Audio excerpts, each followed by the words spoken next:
In today's video, I'm going to teach you how to connect Apify to Make.com. This step-by-step guide is perfect for anyone looking to automate and streamline data scraping tasks efficiently. We'll cover everything from setting up your accounts to running your first actor. So let's dive in. First things first, you need to ensure that you have active accounts on both Apify and Make.com.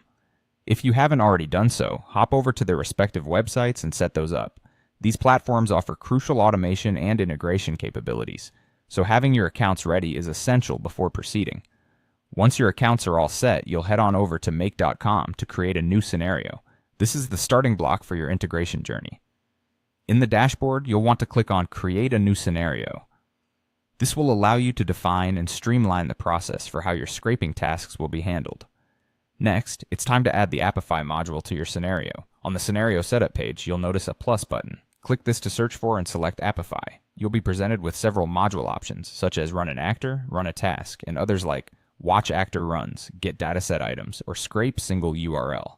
These modules are all officially provided by Apify to meet diverse scraping needs. Moving on, you'll need to connect your Apify account.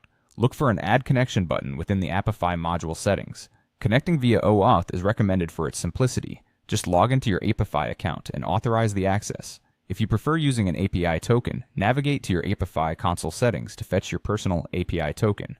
Once you've copied it, paste it into the Make Connection settings and you're good to go. With your account connected, your next step is to choose an actor within the module.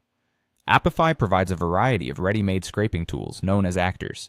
Depending on your needs, you can select from options like the Google Maps Scraper, Instagram Scraper, LinkedIn Scraper, or the Website Content Crawler.